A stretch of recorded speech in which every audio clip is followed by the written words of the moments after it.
मेरे प्यारे साथियों, नमस्कार। फ्रेंड्स, आज मैं आप सबसे हमारे पड़ोस में जो विद्रोह की स्थिति बन गई है उसके बारे में बातें करूंगा और साथ ही कुछ और भी दूसरे इम्पोर्टेंट न्यूज़ के बारे में। तो शुरुआत करता हूं मैं पड़ोस में विद्रोह। यदि मैं ये बात कह रहा हूं कि पड़ोस में विद्रोह, तो आपके दिमाग में हमारे पड़ोस का कौन सा देश आएगा? जरा सा सोचिए, थोड़ा सा विचार कीजिए। देखिए, मैं जानता हूं कि आप मेरी इस स्टाइल को बहुत ज़्यादा पसंद नहीं करेंगे कि भैया हम तो आपको सुन रहे हैं कि आप सीधे सीधे बताएंगे।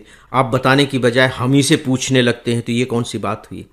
जी हाँ, ये बात हुई और ये बात मैं इसलिए करता हूँ ताकि मैं आपके दिमाग को इस लायक बना सकूँ कि उसमें कुछ उग सके, कुछ सोच सके, पुनर्स्मृति में बातों को ला सके। आपने इसके बारे में, मुझे पूरा विश्वास है कि अखबारों में ज़रूर पढ़ा होगा। देखिए, जब मैं पड़ोस की बात कह रहा हूँ तो आपके दिमाग में नेपाल का नाम याद आ सकता है, हो सकता है कि बांग्लादेश का भी नाम याद आ जाए। लेकिन मैं क्रांति की बात नहीं कर रहा हूँ, मैं विद्रोह की बात कर रहा हूँ। दोनों में कुछ ना कुछ तो फर्क होगा ही, दो अलग अलग शब्द हैं। तो पहले तो आप ये देख लीजिएगा कि विद्रोह और क्रांति में क्या फ़र्क है। चलिए, अब हम सीधे सीधे अपने मुद्दे पर आते हैं। पाक अधिकृत कश्मीर, इसके बारे में आपने सुना है।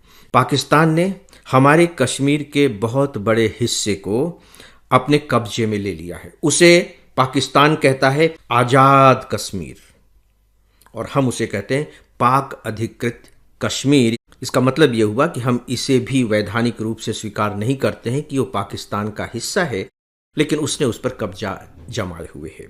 वहाँ जबरदस्त रूप से विद्रोह की स्थिति बन गई। हालांकि इस तरह के छुटपुट छुटपुट विद्रोह आंदोलन पहले भी होते रहे हैं, लेकिन इस बार का जो आंदोलन है, विद्रोह है, वो कुछ ज़्यादा ही घना हो गया है। और उसके सघन होने का कारण यह है कि अब छात्र खुलकर इस आंदोलन में शामिल हो गए हैं।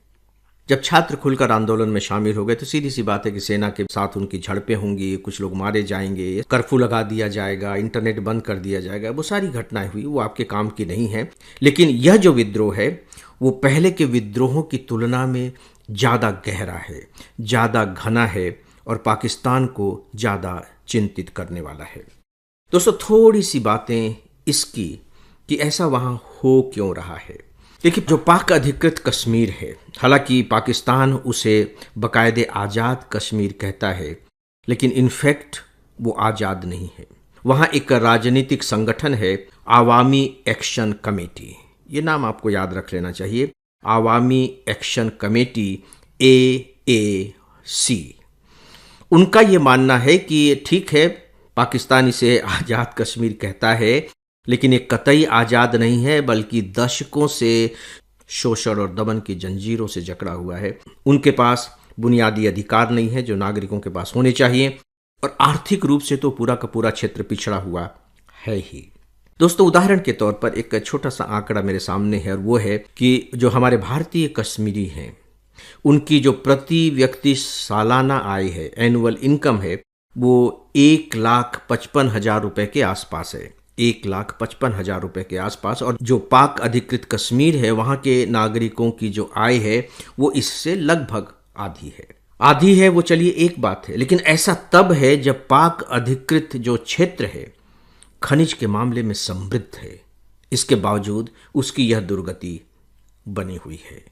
दोस्तों, अब आप पाकिस्तान की स्थिति के बारे में सोच करके देखिए कि एक ओर पाकिस्तान और अफगानिस्तान में जबरदस्त रूप से संघर्ष चल रहा है, संघर्ष का युद्ध की स्थिति बनी हुई है, और दूसरा पाक अधिकृत कश्मीर में विद्रोह की आग सुलग रही है। और ऐसी स्थिति में आप सोच सकते हैं कि पाकिस्तान की क्या स्थिति होगी। और ये जो पाकिस्तान है वो पता नहीं किन किन चीज़ों में लगा हुआ है, आपको मालूम है। भले ही वो डेमोक्रेसी अपने को कहता हो, लेकिन इनफैक्ट वहाँ डेमोक्रेसी है नहीं। यहाँ तक कि मानवाधिकारों का भी वहाँ जबरदस्त रूप से उल्लंघन होता है। और सबसे मज़ेदार बात यह है कि जब संयुक्त राष्ट्र संघ की बैठकें होती हैं तो उसमें फिर पाकिस्तान बड़ी बड़ी बातें करता है और भारत पर दुनिया भर के इस तरह के आरोप लगाता है। भारत के लिए ज़रूरी हो गया है कि पाकिस्तान की जो बकवासें होती हैं, इस तरह के जो छद्म और झूठे प्रचार किए जाते हैं उसके द्वारा, उनका जमकर मुकाबला करे, और भारत ऐसा कर भी रहा है। दोस्तों, ये थे हमारे पड़ोसी देश की जो अभी स्थिति है उसके बारे में थोड़ी सी जानकारी। अब आइए कुछ दूसरी खबरों को देख लेते हैं। फ्रेंड्स, आपके लिए एक उपयोगी सूचना। मैंने आईएएस की तैयारी के लिए 2 पुस्तकें लिखी हैं। आप आईएएस कैसे बनेंगे, इसी के 2 भाग हैं। यह इंग्लिश में भी है। अब तक इसकी लाखों प्रतियां बिक चुकी हैं। यदि आप अपने आईएएस के लक्ष्य के प्रति सीरियस हैं तो आप इन दोनों पुस्तकों को लाइट हाउस मानकर चलें। यह आपके लिए एक प्रकार से मस्ट रीड बुक है। आप नीचे डिस्क्रिप्शन में दिए गए लिंक से ये दोनों पुस्तकें मंगा सकते हैं। दोस्तों, सुंदरवन का जो बायोस्फीयर रिजर्व है उसमें खारे पानी में मगरमच्छों का सर्वेक्षण किया गया। हाल ही में सर्वेक्षण किया गया। ये एनवायरनमेंट से जुड़ी हुई एक बड़ी खबर है और ये पाया गया कि जो मगरमच्छ हैं उनकी संख्या में काफ़ी वृद्धि हुई है। ये छोटी मोटी बात नहीं है। 2 बातें हैं। पहला तो ये कि जहाँ जो जलीय जीव हैं उनकी संख्या में कमी हो रही है, कुछ जल के प्रदूषण के कारण, कुछ और दूसरी बातें हैं क्योंकि जो खाद्य श्रृंखला है वो भी बाधित हो रही है। और दूसरी महत्वपूर्ण बात यह है कि अगर मगरमच्छों की संख्या में वृद्धि हो रही है तो यह वृद्धि वहाँ की, या कह लीजिए कि जलीय व्यवस्था की जो पारिस्थितिकीय स्थितियाँ हैं उनकी सफलता की ओर संकेत करती है। क्योंकि ये जो मगरमच्छ हैं उनको अच्छा शिकारी माना जाता है और आप जानते हैं मगरमच्छ के बारे में। तो ये जो मगरमच्छ हैं शिकार करके छोटे जल जीवों की आबादी को नियंत्रित करते हैं। जो जलमार्ग होते हैं उनसे शवों को हटाते हैं और इससे जो हमारे मैंग्रोव हैं वे स्वस्थ रहते हैं।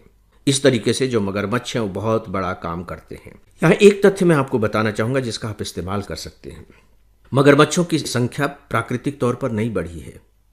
इसके लिए बाकायदे योजनाएं बनाई गई, धन लगाया गया और उसके परिणाम हमारे सामने हैं। तो इससे ये प्रोत्साहन मिलता है। आप देखिए कि हमारे यहाँ बाघ परियोजना भी है और हमारे यहाँ और दूसरी इस तरह के जीवों की परियोजना जैसे हाथी परियोजना है और इन सब के बहुत अच्छे रिजल्ट देखने में आ रहे हैं।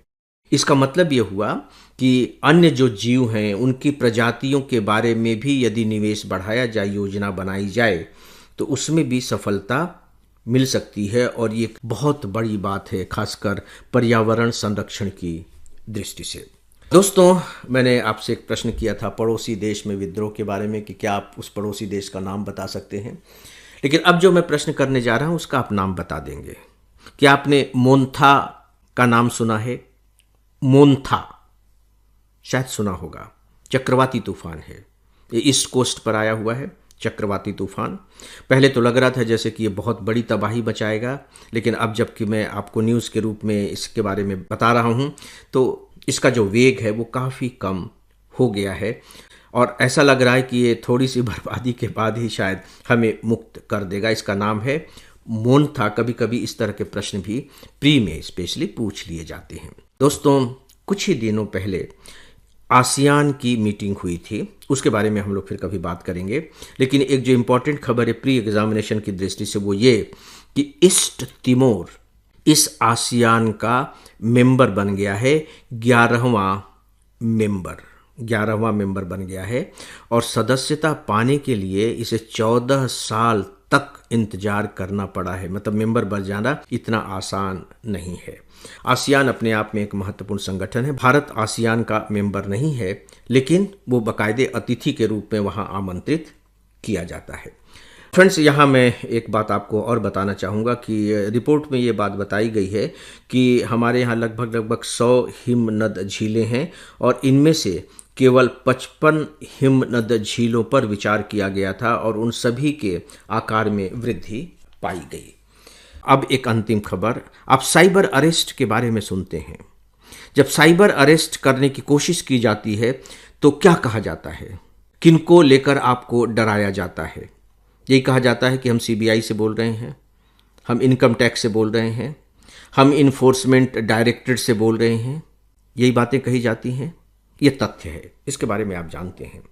तो बस मैं एक छोटी सी बात आपसे कह रहा हूं और वो ये कि क्या आप इस पर कुछ विचार कर सकते हैं? क्या इससे कोई सामाजिक स्थिति का बोध होता है? प्लीज़ आप इस पर विचार करें। दोस्तों, आज बस इतना ही। इसी के साथ ही अब आज के इस डेली ऑडियो लेक्चर को यहीं समाप्त करता हूं। नमस्कार।